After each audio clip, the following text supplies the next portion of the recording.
Hello and welcome to this week's episode of the Lifting the Veil podcast with your host, myself, Adrienne Lopez, the Integrative Healing Coach.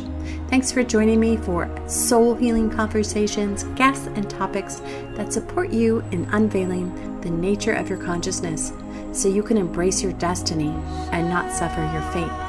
If you hear something here today that resonates with you, please don't forget to like, share, comment, or subscribe, as it supports the growth and reach of this podcast by increasing our listenership, which makes this whole endeavor possible. In the meantime, please sit back, relax, and get ready for this week's episode, where I had the opportunity to interview Brandon La Pier, psychic-empath, mystic, and healer, where he shares his insight on the blueprint of awakening and the detours along the way. We'll get started in just a sec.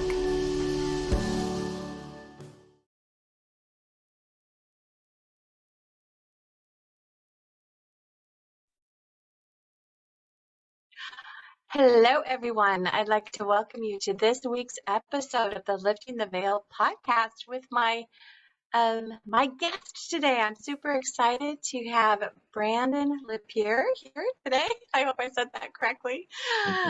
I'm working on the pronunciation, so bear with me. I I was just looking for your bio. I want to tell everyone, all the listeners out there, a little bit about you before we get started with our conversation. So Brandon is an incredible psychic empath. He's a mystic. He's a healer. He has had mystical and paranormal ET experiences his whole life.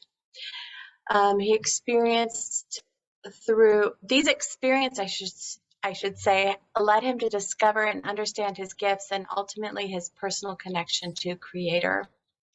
He uses this connection to help people release trauma, negative emotion, and false beliefs while helping them connect to that greater part of themselves. And I will include Brandon's website, so if you want to find out more about them, more about him, I should say. Him. Them, yeah. He's a collection. So I'm so happy that you could be here today and be a guest on my podcast. Brandon just gave me a healing before we came on, so it was super powerful and incredible clearing for me personally. And we were just, I was just sharing with him all the wonderful energy shifts that came up that I've been working on for some time. So thank you, Brandon. Thanks for having me. Yeah, my pleasure. I met you just a couple weeks ago. Yeah. And I was so fascinated by your stories and things that had come up in your life. And what I heard from you was what you were sharing with me was your own experience of a spiritual awakening or a spiritual emergence, and that it happened in steps and in phases. Yeah. But I mention this because so many people that you probably help and the people that come to see me are in the process of being in these or accessing altered states of consciousness. And they don't know quite what to make of them. And so they're like trying to integrate them. And so, yeah, I really want to talk to you about this process of awakening that many people are going through on the planet. Absolutely. And how you make sense of it. Yeah. So Brandon, take it away. Tell us, give us the goods. Well, you know, my own process, as you mentioned, has been steps throughout my life. And I get these little moments where everything expands out and then life would contract it. And then I'd go back in and I was like, oh, I want to expand out, or like I'd go through something, I have an experience, and it would contract again. And for me, the expansion and the contraction both would teach me. Mm. Right? The contraction teaches me what causes that in the first place so that I can help others. Mm-hmm. And then learning what does that. And we have so many things in this human experience that causes our whole energy body to contract and shut down and distort. And when that happens, we lose our sense to that higher self, to that connection. And so we don't hear things as well. And then really like our shame, our guilt, our judgments, our anger, our hatred, all of those things are contrast to what our soul really exists as. That's why when we have those and we carry those, it can pull away from that. It can pull away from our authentic expression of self and our authentic embodiment of self. At the Mm-hmm. same time, you shouldn't try to shove anything away or like ignore it. You should accept all parts of yourself, because that's also part of the process. We Yeah. love all parts of self. We love our shadow, and then we can dismantle the parts that are no longer necessary, recognizing where it comes from. So when I go into people, as an empath, I feel your energy in my energy, and it really is the I becomes we, right? And so when we Mm-hmm. do that, we release those things, it goes back to that authentic expression of self. And then there's been moments too, many moments that has kind of taught me that may have been, well, I didn't exactly always know what was going on at the time, right? There Yeah. was, When you're in the yeah, middle of it, right? when you're in the middle of it, you might be unraveling the significance of that for years to come, for years to come. And the more you have these experiences, like, of course, the more things will become clear. What I Mm-hmm. usually do when I'm working with somebody is I help open up more of the subtle intuition so that they can understand the more profound states and experiences easier, so that they can get the wisdom and the understanding coming through those states. Because I know for myself, there's many things that I experienced that I had no clue what just happened to me. Yeah. I know it happened, I know it's real, and I don't have any basis to go on, starting from just being a little kid and having these experiences, talking to my mom about it. My mom also is gifted, but she didn't know what to say about it. She's just like, okay. Those are Nice interesting. fun. That's Yeah. interesting. Yeah. Mm-hmm. She never shut me down. She just kind of nodded and smiled and didn't know what to say about it. So, and some of these experiences I was having was pretty far out, Yeah. parallel reality experiences, ET experiences. But all those things over time, though, I began to integrate. And then there's a couple experiences that I had where pretty much set the bar for how I work now.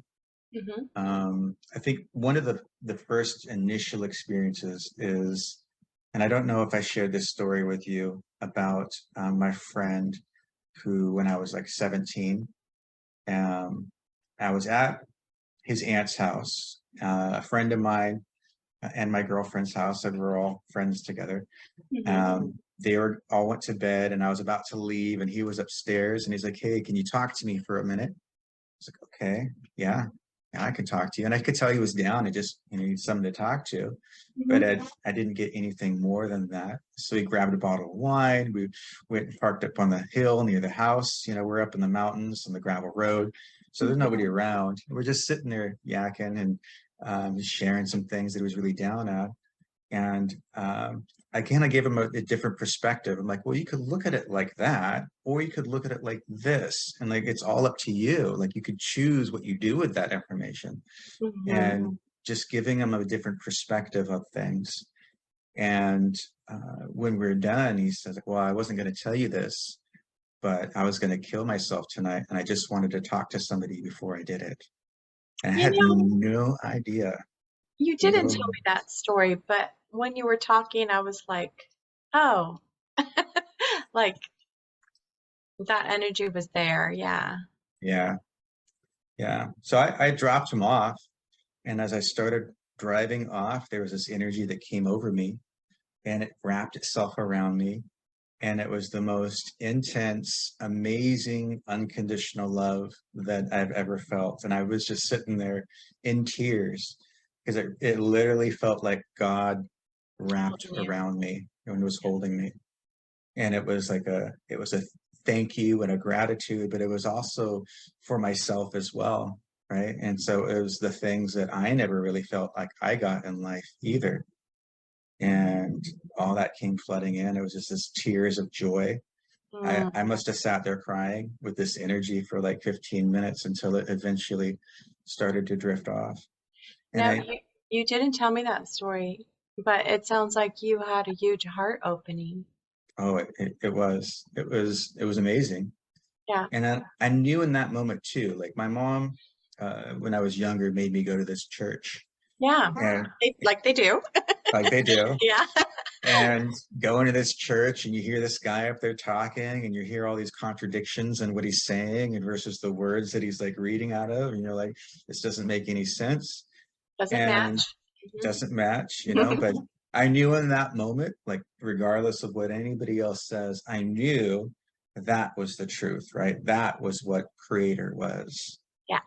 And so from there, I could tell when people are speaking from that place. I could tell like when people have had near death experiences and they've touched that energy and they know that like it's a familiar feeling.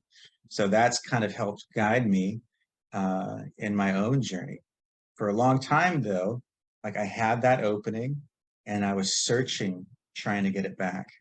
And I looked everywhere, right? Like all these different religions, whether it's Buddhism or whatnot. It was like everywhere. I went back to the Bible. I'm like, is it in here? Is Sit it there. it Yeah. in there? And then, of course, you only find it in the last place you look typically, and that's back in yourself. Okay. Yeah. Well, I mean, while you're speaking, there's just so many things lighting up for me as you're sharing, because I can imagine that a lot of people have had really intense, enlightening experiences that they have like cut off from, they, repressed, they explained away. Um, and one thing I appreciate is that when people have the courage and willingness to speak about these experiences, because it just helps people remember, like, oh, yeah, Yeah. I remember when I was 5 and that thing happened, and then I just forgot about it because nobody could explain it to me. So it must not be real, but of course it's real. And then the second thing is what you mentioned in regards to doing shadow work, right? Owning all the Mhm. parts of ourselves. And how that's related to, like, once you taste that God source energy, like, there's no conversation, there's no argument about it. It's just pure knowing in your body. And like you said, once you've tasted that, or you know it from personal Mhm. experience, um, then when people are out of an alignment, like their words don't match their energy, um, or they're not speaking from that place, um, you can feel it. And for I mean, that just really resonated with me and touched my heart, because I've been trying to work around that for years. Like, how do I even begin to deal with that when people are out of alignment and I'm talking to them? Like, I've taken it on. Like, Yeah. yeah. So I don't know if that resonates or lights up anything in you in regards to responding to anything I just shared, or if you want to continue with your story, either way. The I had something that I That was a completely. lot. I'm sorry. I just I just landed a lot on you right there. So my apologies. Yeah. Yeah. Oh, that's what I was speaking. I was speaking of the shadow work though. Yeah. Like another thing that I was looking at like thinking about that experience, and it's like that unconditional love is a timeless love. It has no reason or purpose. It just is. You don't have to earn it. It just is, right? But thinking about it like that and then opening that up in people, it's it's very healing. And a lot of people think that they, because of their life, because of their history, that they can't open to that, or they hang on to these things. And something to think about that I've looked at is that when you look at near-death experiences, the hundreds of them that I've listened to, Yeah. right, they all go back to the other side, and it doesn't matter what they've done, doesn't matter the life they formerly have led, they're all deserving of the same love. And we speak on like, well, in a past life, and it's easy for people to say that, Yeah. but and it's harder for people to own the shit that they've been through in this life, Yeah. right? And so they get really hard on themselves here, but we don't need to die and go to the other side in order to be relieved of ourselves, from ourselves. We can do this here, but it takes the invitation from self in order to allow that to come in. And Yeah. sometimes it's going to take persistence, Mm-hmm. and it's going to take alignment to that and release and surrender to that. On the other side, it's easier because you have nothing getting in the way of you and that same blanket of energy wrapping around, right? Mm-hmm. Like it's hard to deny that as true. In your human life, when all these other places are shut down, Yeah. it's easier to deny that as true because we feel the absence and the separation is what we came into this life to experience. We Mm-hmm. came in to experience the illusion of separation. So getting back to home, and that's that true heaven on earth, getting back to home, it takes In the really body. just in Yeah. the body. In this lifetime. But it takes really just us unraveling and unwrapping ourselves from that which we've been entangled in. Yeah. And then that gives us the freedom to really accept that other thing inside of ourselves. I like what you said. I like what you said about the contracting and expansion process. Like both of those are part of duality, and they're part of awakening, because you can't have the light without the shadow. Mm-hmm. And it's almost like the contraction is part of the awakening. Like, oh yeah, that's just my conditioning, or that's just the story that I inherited, or things like that. But I I don't know if you would agree, but it feels like there was probably a time on this planet where we would live and then die and then live and then die in order to like, but now it seems like we're doing it all in one lifetime. Like, Yeah, mhm. Is that your, exactly. That's that, exactly right. Like we're compressing many lifetimes into this one, and we're bringing everything that we're connected to into it. And this is the time of transformation and change for that reason, which yeah, is why we're feeling so many different things at once and so many conflicting things at once, and it's become very hard for people. yeah, And it may be even beyond this life that they're feeling, right? But it's very hard for people. But it is all of that. It is everything connected to this one part. The other thing to think about and consider when we get into more of like the quantum nature of things, thank you. there is no time, right? Yeah, And what happens when you have no time? That creator energy is the beginning and the end and everything in between.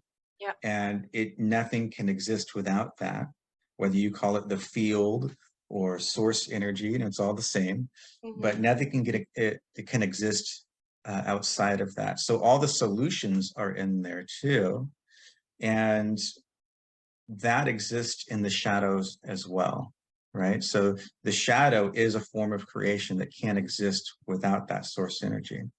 yeah, The same note, so the why, what is the purpose of things?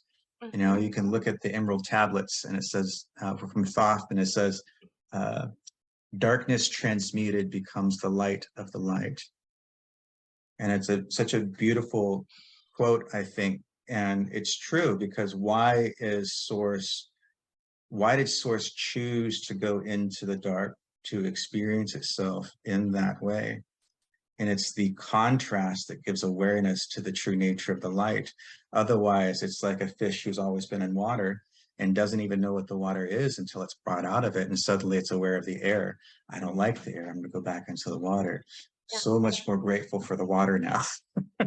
And aware of that, that's its source, right? Of Mhm. light, of living. Yeah. Yeah. Yeah. Wow.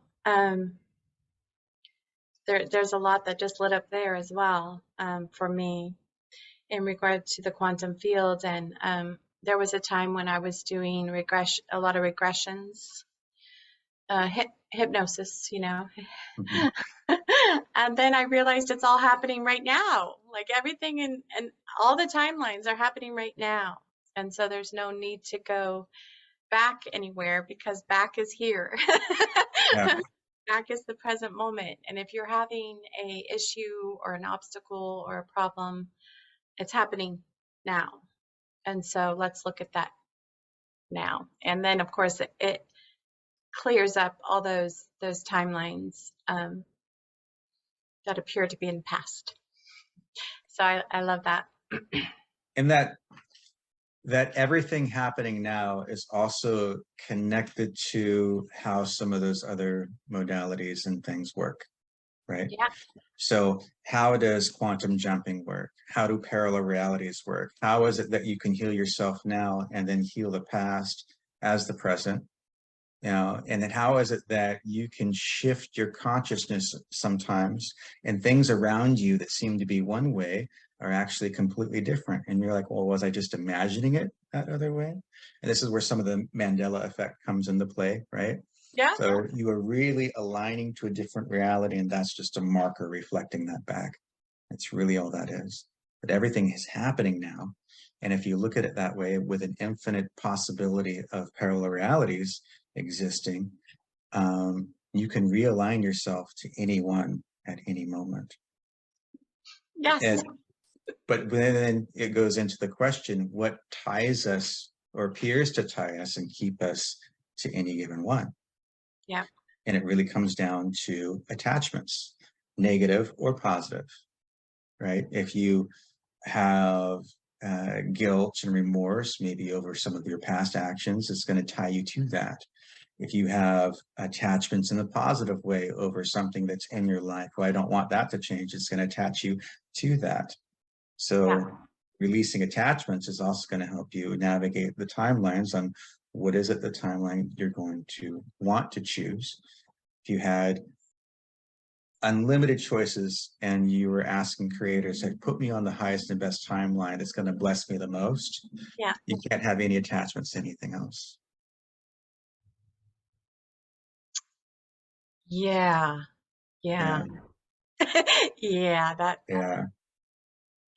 Yeah. There was something that just came up, and it's been coming up in my Mm-hmm. consciousness as well as my experience, is this model that has shaped consciousness so widely, which is,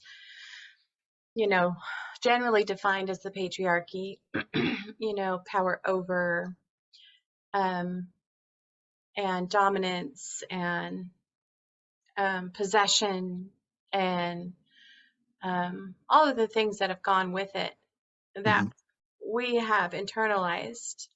Um, and so it's like all the guilt and the shame, for example, personally, I've had for participating in those mindsets, not only against myself, but with others, you know?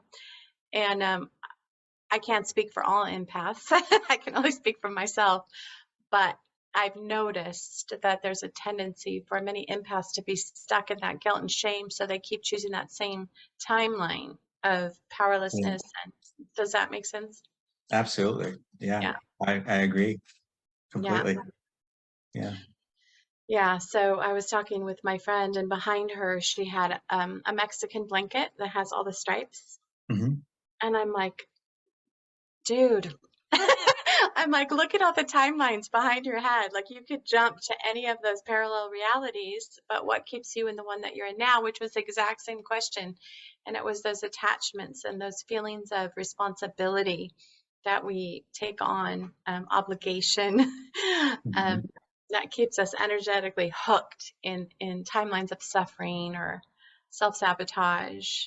And it's almost, and I don't know, hopefully you can share your experience on this. It's like almost like consciousness is beginning to see its own system, and like the Yeah. jig is up. The jig is up for many people, not everyone, but what do you have to say on that one? What um it what came to mind is a conversation I just had with my mom the other day on a very similar topic. Yeah, And she's had a hard background. I didn't have the easiest childhood. yeah, And so sometimes she has difficulty with self because of our history together. yeah. And so we've done a lot of healing with me and her on that. Mm-hmm. There was this channeled message that came through, and I'll try to remember everything that was said. Yeah, But basically, it's ties back into what we were just talking about on the purpose of shadow, on yeah. the purpose of this aspect of creation. And everybody goes through and experiences their own version of it, right? And so Yeah, it's all there is no repeats in creation. yeah. And you get to the point when you're done with that, and as far as creator is concerned, nothing is wasted, right? So all of our shadows, when surrendered, becomes the light of the light. Mhm. And when you release and open more fully to self, you have access to this greater aspect outside of self. It's the greater wisdom of the all that is. And then the all that is, all the experiences that came before and all the experiences that come after, and all that wisdom that was um, So, embedded yeah, in those experiences now are becoming allowed to be in self, to whatever degree that you allow it, of course. And so all of this is this contribution towards the transmutation, towards the greater awareness. So like the jig is up, it's like people get to the end of their shadow lesson. They get yeah, to the end of their shadow learning. They get to the end of like, well, I'm done creating that way. I'm done learning that way. When I release and surrender this to the creator, what opens up in me instead? And that's when that begins to be allowed to be replaced. And so you have the awareness of everything that created it, everything that it was attached to it, everything is a result of your own responses to it, good and bad, yeah. right? And so those begin to release and open in self now too. And then when you let go completely of that shadow aspect, that's when you can create something new. That's when you can create something different. How I want this to be instead. Yeah. From a space of consciousness that's no longer enslaved in that sense of powerlessness, and all the things that go along with it. Yeah. Yeah. Yeah, it's a powerful time right now on the planet, and it's exciting. It's super exciting. It's also super intense. I don't know if you're a follower of astrology, but it's just like, we have a new moon in Cancer today, which is represents the mother and nurturing and how we nurture ourselves and emotionally, psychologically, and spiritually. And um, then that's in opposition to Capricorn, which is the systems, the structures, the um, institutions, the ways of thinking, tradition. Mhm. And that's right on Pluto at 29 degrees, which is the destroyer. So I think it's so important to remember to really hold ourselves with compassion and kindness and love as we're going through this crazy ride of transformation. And I love that quote that you shared from the book of the tablets. Emerald tablets. Yes. Yeah. I was going to say the Book of Thoth. Yeah. Can you say it again? But darkness transmuted becomes the light of the light. Amen. Mm-hmm. Amen. And that's interesting because you were just with your mother working through some wounds, and I was just with my mother for two whole days. Mm-hmm. The wounding there, the unconsciousness, the shadow. And then we get to our own consciousness, right? Becomes a stand for other people's transformation and awakening. Yeah. Absolutely. Yeah. Yeah. Then the more light you allow yourself to hold, that it affects everybody around you. Yeah. So you heal yourself, and you don't even have to do or say anything often. I can't tell you how many times that, I've been in a Yes. funky mood.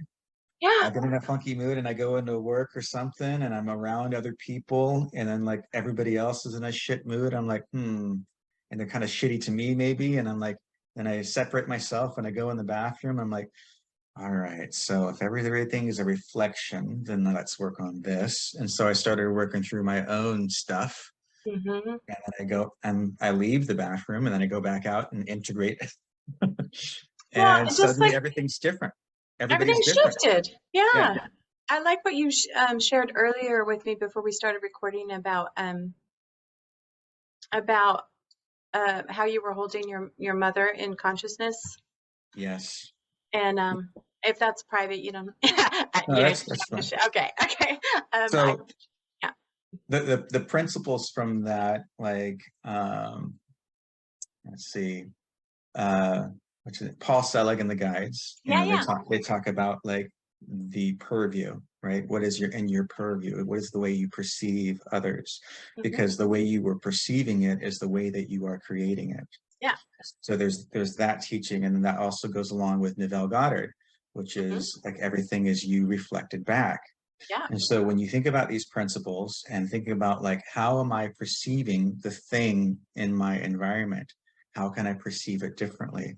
At this time, my mom was going through some things, and I knew like she just needs to do X, Y, and Z. Like she's just need to let go of her stuff, like. She should only just listen to you. You could tell her how to fix it. Right, and like she wasn't doing very good, like physically, her mental health. I saw how it was affecting her physical health, and she would just take these herbs and do this work. I'm like, Yeah. and she was resisting. I'm like, all right, well, this is not working. This is not working. And then I was reflecting back on the way that I was perceiving her. And I was perceiving her as the one who wasn't doing her work. I was perceiving her as the one who was internally damaged. I was perceiving her as the one who was just refusing to do anything else. And I was like, okay, well, if this is true over here, then I have to change what's in here and the way that I'm perceiving her in order for it to be different. So then I surrendered everything that I was holding on my perception. Yeah. And instead started to see her as healed. I started to see her as having done her work and illumination of light, and really embodying herself more completely, being free of all the things that she's been carrying, and really, really holding that as truth in my heart.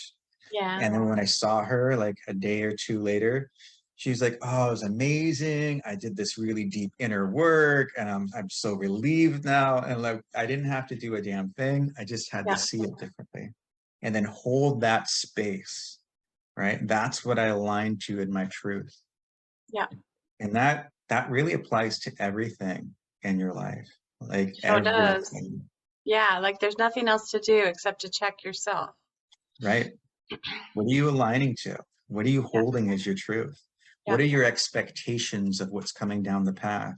Yeah. What are your perceptions of the events that happened, right? Or even happening in that moment. So, and whatever your goals are, whether they're spiritual goals or they're health goals or their career goals, it all really goes back to manifestation and alignment. And everything that I've ever experienced, as far as the most profound spiritual states, the most profound, like,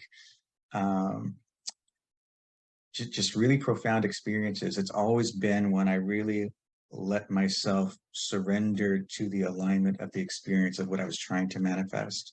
Yeah. One of those experiences, as far as manifestation goes, when I was really first playing with it, Mm-hmm. I was in Iraq, Oh, and yeah, that's right. I forgot. yes, yeah. So I was over there in this Oh, war zone. I was like, well, let's play around with these things. intense. Yeah. And I wanted to leave the country and go back home on vacation. Mm-hmm. And the company, because I was over there contracting, but the company I was over there working for, they give you 5 days to get from the base you're at to out of country. Mm-hmm. I was like, okay, well, I got 5 days, which means if I leave the country in 2 days, then I get 3 days extra off the books. Like, Yeah. this sounds like a sweet deal to me. Mm-hmm. So I was like, let's make this happen. So I went inside myself, and I visualized myself uh, going into the air and then landing in San Diego like Superman, like boing, landing. I love it. And I was just like really embodying the feeling like, man, that was amazing. I made it here so fast. And then I just kept repeating that, land, that was so amazing. I made it here so fast. That was really amazing. And I just kept really like sinking that into self. And then I was like, okay, well, how is this going to happen? And the whole process was important, like even the little blips. Yeah. Because I was really focused on like, well, in order to make this happen, and at first, I have to like avoid this base and go this route and go over here. Because the other thing too was normally if you go this one route, they want you to wear your body armor. If you have to get on the helicopter, I have to wear these plates, which means I have to carry this big helmet, huge body armor on a All this commercial stuff. a commercial airplane and have that be my carry-on. No, like, nah, I'm good. No thanks. I often didn't wear my body armor because I knew I'd be okay. Like, just something in me said, you'll be fine. Don't worry about it. I'm like, okay, cool.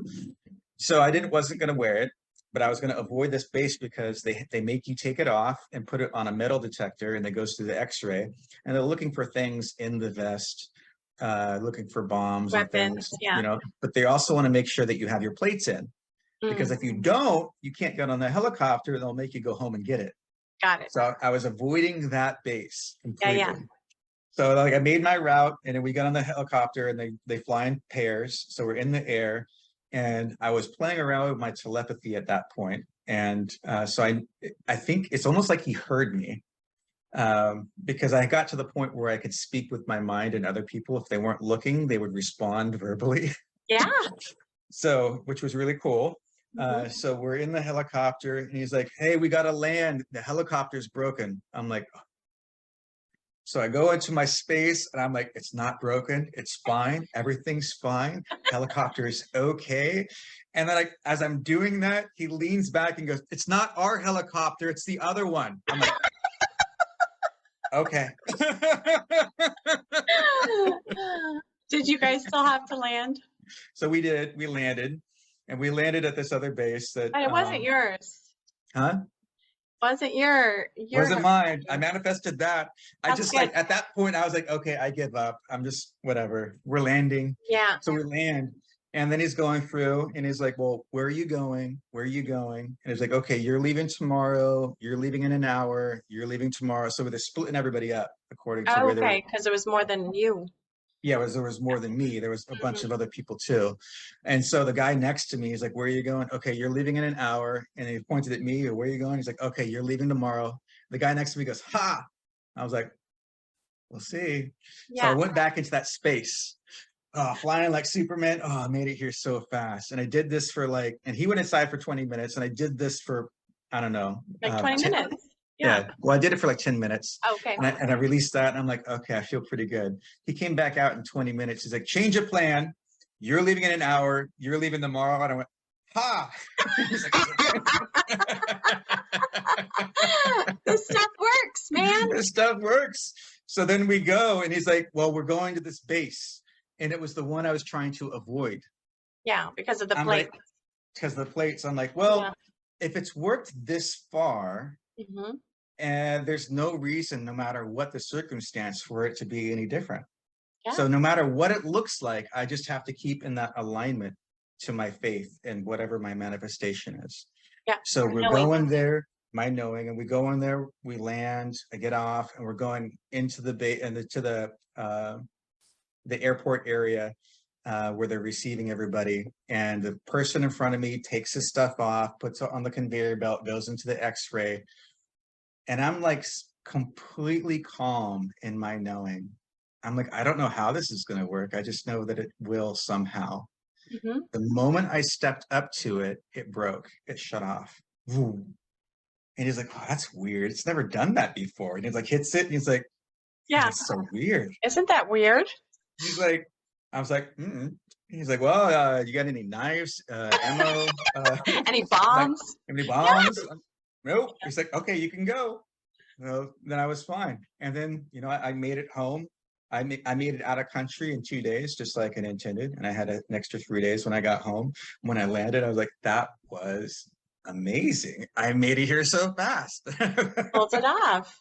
Yeah. So no matter what it looks like in the middle, you have to let go of that. Yeah. No matter what it looks like. One of my teachers used to say, don't be confused by the facts. Right? Yeah. Yep. Yep. All right. So we're just coming upon our hour together. And I just want to close with one topic. And I'll probably have to have you on again soon to cover the whole topic because it's a big topic. But I accidentally fell upon one of your roundtable podcasts or men's talk around sacred sexuality. And I didn't get to watch the whole thing yet, but I did hear little bits, and it was so powerful. I think it's on your Facebook page. I'll put that in the description of this podcast today as well, if anybody wants to check that out. But one thing that you said that really resonated and seems like stood out to me is not just around sexuality, but everything in our life, including manifesting, because, you know, that's life energy, right? It's like that sexual energy is sacred life energy, and it's creative energy, and it's creating everything in our relationship to everything. And something that you said was, and I'm going to paraphrase it, I don't want to mess it up, but it was something like that this having integrity with our energetic boundaries, which includes, you know, our sexual energy and our boundaries and how we use that energy responsibly. I think that's that. Like, I'm like, yeah, like, yeah. He said it so well. Like, I've been trying to say that, but you articulated it for me. So I really found that powerful. Was there anything that you can add to that, or anything that was around you saying that, or being inspired to share that with your audience at that time? If you can remember back then, I don't know how old that was. That was a while ago, so I don't exactly remember all that was said.